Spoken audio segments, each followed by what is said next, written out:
Hello everybody, Colin here, and welcome back to Markers and Monsters. Today you guys, I've got a case of the bumps.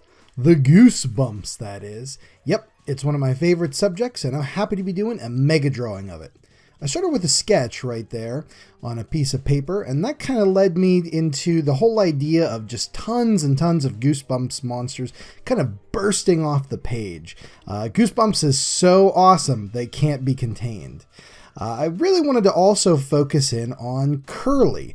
That's the official mascot of the series. He had no real book to himself, but he appeared on all sorts of different, like the board game, in commercials, in advertising, on the Pogs. He was on the face of the Slammer, so he's kind of the mascot of the series. He's a skeleton with a pink mohawk, because sure, why not, who wears a neckerchief and sunglasses. Pretty cool. To talk about the drawing just for a little bit here, you guys. As you can see, I've measured off a large piece of Bristol board into a 7.5 by 9.5 inch outer dimensions. That's the outer ring that you can see there. And I also measured off an inner ring. That's kind of going to be where all the monsters are kind of coming out of. The rest of it is just a large frame area. But I didn't want the total size of the drawing to extend beyond that 7.5 by 9.5. And heck, even later I screwed that up in the drawing, so buckle up. The idea was, like I said, to have all these monsters just kind of bursting out of the seams here. And one of the things I also wanted to do with this drawing is focus in on some of the Goosebumps monsters that are lesser seen in fan art. We've got there at the lower left-hand corner is the Beast from the East, and that's one of the way later Goosebumps books. I believe that's in the 40s, somewhere from there, 43 if I recall. The Go Eat Worms, the gnome is holding. Stuff like that you just don't see that often. Up at the top there, I definitely had a trouble with the Ghost Beach. I wanted him to be in the middle as he's my favorite cover. But the hands, I kept readjusting and changing and all that fun stuff. A lot of times with a big drawing like that, even if you sketch it out initially, going into it, you're going to learn a whole lot more about, placement and where things are going to go once you start into it. So things often change. Like I said, especially that Ghost Beach there. Having both his hands there, I didn't like that. I felt I could use the space to add more monsters. And that was really what happened with this drawing. As I was in it, I'm just like, I want more. Give me more monsters in there. So by the end of this whole shebang, you guys, I've got 25 monsters total in this Goosebumps drawing. Hopefully you can name them all, but we'll talk a little bit about them. Once again, there go the hands for the Ghost Beach Ghost, and I don't like it. It's just, didn't work for me.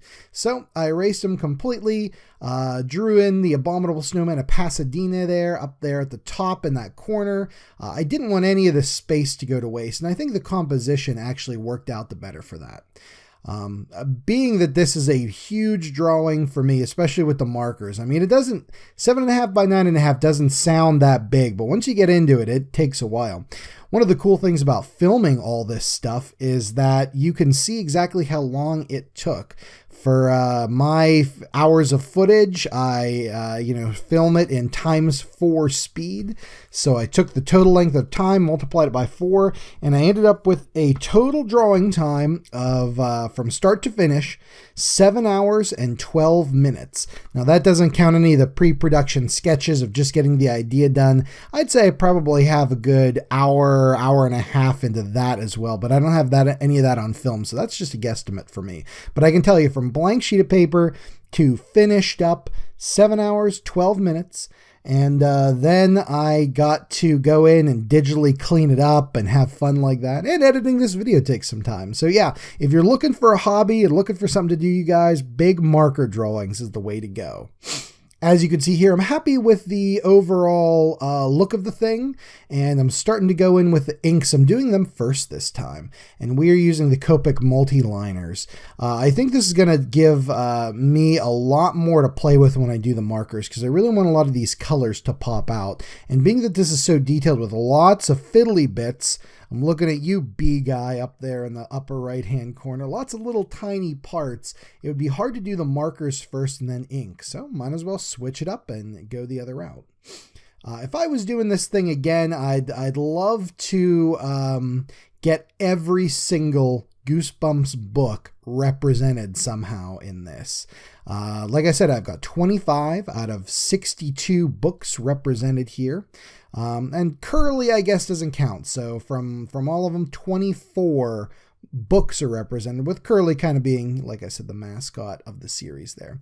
And as I'm inking, I even add in more monsters. Watch out for one of the egg monsters from Mars that's right underneath the Lord High Executioner's arm by the snowman there. Well, let's talk about Goosebumps themselves for just a little bit and why I love these so much. Now, for those who don't know, Goosebumps is a kids' book series written entirely by R.L. Stine, at least the first 62, the main series, as it were. These premiered in July of 1992 with Welcome to Dead House. And every month from then on, a new book would come out. And it's an anthology series. So think TV equivalents, think The Twilight Zone, The Outer Limits, a lot of things like that, where every episode's its own complete thing. You don't have to read book 1, then book 2, then book 3. It's all unique books for the most part. And what was so cool about this series, other than being a horror series aimed at 8 to 12-year-olds, is that the books had a very uniform look to them. I've talked about this before, but each cover had its own set of colors. They matched each other. They looked great on a shelf. It's just very cool to collect these. And me as a collector, that was amazing. Plus, this was honestly my first intro to horror. I'll be honest with you guys. When I got my first Goosebumps book, I was in 4th grade. That was the years 92 to 93. I was in 4th grade and I was 9 years old. The absolute perfect age and time for Goosebumps books. And these were amazing. I hated scary stuff before this. I was always kind of intrigued. I watched The Mummy. I'd watched Dracula, the old Universal monsters. My dad had tapes. And that was great, but scary stuff just really freaked me out. But this was like, hey, it's scary, but it's also cool. And it's aimed right at your age, and you can get into it. And so that kind of set me on a path, and I've never looked back, you guys. Now I consider myself a bit of a horror aficionado. I've seen so many movies, so many terrible movies, but a lot of horror movies, fiction, comic books, games, you name it, I'm into it. And honestly, I gotta say, Goosebumps is one of the big factors of that. Now, going back, like I had said, 1992, I was 9 years old and Goosebumps hit. I obviously didn't get the first ones right away. It was during school, they would put out these little newspaper brackets that would have like, hey, order these books. And they'd have like Goosebumps or the Boxcar Children or the Babysitter's Club, if anybody remembers stuff like that. And your parents, you could pick and say like, oh yeah, I'd like to order this book or that book. And your parents would order them. It would be in a little order form that you'd take to school, an envelope with a check in it, and give to your teacher. And after, a week or so or whatever, all the books would come in and your teacher would distribute them. But yeah, Goosebumps, man, everybody was getting goosebumps from these things. So cool. And it was always exciting every month to get that new little, little piece of paper and have all the books on it that you could order and see what the new Goosebumps is going to be. This is pre-internet, so you didn't know what that cover was going to look like. On the back of each Goosebumps book, it would usually tell you the name of the next one. So you'd be like, oh, the Scarecrow Walks at Midnight. Oh, what's that going to be? And then suddenly you get the pamphlet, and there's that great cover art by Tim Jacobus with the Scarecrow on it, ready to go. And you look at that and your mind just starts going crazy. Like, oh, how's the Scarecrow going to come to life? What's going to happen? Is it going to be scary? So, just a great time, man. I wouldn't trade those memories for anything. I'll be honest with you. Very cool stuff. So yeah, getting into Goosebumps, I read them for years and years. And like I said, they're usually aimed at ages 8 to 12 is the official. I would say I probably got out of Goosebumps in around 1995 when I was 12 in 7th grade. I hope my math is right on that. But yeah, it's just one of those things that, you know, as you get older, you just kind of, the things you like as a kid just start to get less and less. And that's fine. That's life, man. That's how that works. But what was cool is that in 1995, that's when the Goosebumps TV show on Fox started up. I'd come home from school and watch cartoons and TV shows and whatever else, until my parents got home or whatever, me and my brothers. And when Goosebumps started up and it was on after school, that was a great way to kind of keep me in the fandom, keeping me in being a fan of this show. They adapted a lot of the episodes, some good, some not so good. Some are great little bits of TV, but are just terrible adaptations of the books themselves that I remembered. But yeah, not reading the books anymore at this time. This was cool to keep me involved. Now as an adult, as a 35-year-old guy, or soon to be 35, I should say, as of the recording of this, I look back really fondly at the whole Goosebumps thing, the whole kit and caboodle, man. Like I said, a great part of my childhood, a great way to get me involved in horror, and a great franchise that I believe Scholastic still keeps up with, as a majority of these original 62 books are still reprinted. Now, back in the day, we also had all kind of Goosebumps swag, and that's where you find Curly a lot. We talked about that a little bit ago, but you could get like Goosebumps Pogs, because, hey, it's the 90s, bro. You get Goosebumps board games. You could get all kind of cool, interesting stuff. Goosebumps postcards, a little bit of everything. And Curly was on a lot of that stuff. He wasn't from a specific book, but he was more like a representation of the franchise as a whole. Nowadays, they kind of just use Slappy the Dummy for that because, he was in, 3 Night of the Living Dummy books, and they have a whole Slappy Land series of books. So cool stuff. In addition to these original 62 books, the ones that everybody kind of remembers, everyone of a certain age remembers, there was a lot of other different Goosebumps books. There was the Tales to Give You Goosebumps series. Now, these were all short stories. A lot of them were themed. Like there was a Christmas one. There was a camp, going to summer camp one. These often featured Curly and some other skeletons and stuff on the cover. Now, Curly is drawn by Tim Jacobus, the series regular artist, was a little bit different. He didn't wear the glasses. He had white hair. The neckerchief was sometimes there, sometimes not, but very cool. He also had a big old bulldog. I believe his name was Drool. They named the bulldog, but I may be mistaken on that. But yeah, cool stuff, man. You get Goosebumps postcards. You get Goosebumps. You name it, they had it.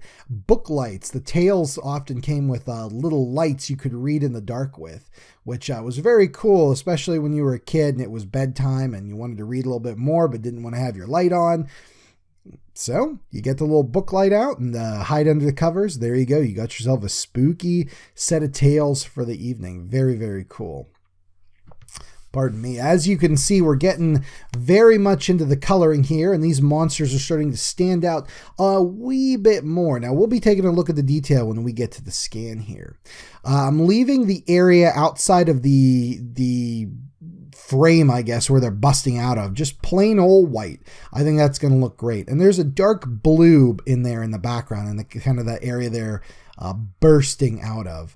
I thought it would give a really cool look to it. Just a neat idea. Some of the things were a little hard to do, such as the girl from Camp Cold Lake's hair there right at the bottom middle, and some of that. It looks a little odd, like her hair is kind of flowing out, but her face isn't, but still very cool. I was happy to get the worms in there, the monster blood, and all those other things. The floating pizza, people asked me about at a recent convention when I had this on display, the original. That is from the cover of a book, pardon me, Number 57, My Best Friend is Invisible, and the cover is just wacky. It's a floating piece of pizza, a floating soda can, and a cat just freaking out. I thought about drawing the cat, but I went with a slice of floating pizza. I thought that would be pretty fun to have in there. Like I said, I really wanted to do some of these lesser-known books. The book that Curly is holding that I'm working on now is actually book number 19, Deep Trouble. Another great book with a great cover of a boy swimming and is about to be attacked by a shark. And what's really cool is it is a hammerhead shark. Pretty neat. Usually you see great whites, but the hammerhead, just a great look for it. I really wanted to get a sea monster in here somehow, and I couldn't figure out how to just have a shark hanging out because, you know, that doesn't make sense in a drawing with skeletons and snowmans and mummies and stuff. Yeah, the shark was where I drew the line. No way, that's a sea monster. Can't include that. But I was happy to get it in on the book cover Curly is handing you. Yeah, just good stuff, you guys. As I'm wrapping this up, it's really making me happy to be able to get to do this and really talk about Goosebumps once again and just show off all these cool monsters and things like that. I got to give a big shout out to R.L. Stine and Tim Jacobus for making my childhood as incredible and amazing as it was. Now let's take a look at the scan here, guys. Let's get into the sweet details of this thing as well. I'm going to pan over it very slowly so you can see. As you could tell, like I said before, there's lots of little fiddly bits, lots of little tiny monsters. Goosebumps loves its teeny tiny monsters, and heck, so do I. So I was happy to get some of them in here. Some of the books I just don't see people doing artwork of or anything like that, and that's what I wanted to focus on. So very cool, very fun, and I am thrilled with how this turned out. Well, guys, that's going to be it for today's episode. I know it was a long one, so thanks for hanging in there and checking this out and letting me rant about Goosebumps a little bit and my memories on the subject. Like I said earlier, man, I would not trade any of these memories for anything because I love it. And, you know, being a child in the 90s, I'm sure everybody of every age can say I was happy I grew up when I did. And truly, I can say that when I was growing up, it was a very special time, at least for me. So very cool and very fun. And if you guys have any cool Goosebumps memories or things you want to talk about with it, please, I could talk about this stuff all day. So thank you guys for watching. This was Colin, and I will see you guys on the next episode of Markers and Monsters. Now, when you buy a Taco Bell kids meal, you can get one of 4 Goosebumps activity packs, like a 3D puzzle or a cool and spooky Goosebumps board game. But you'll only find them at Taco Bell. That's not food. Bong!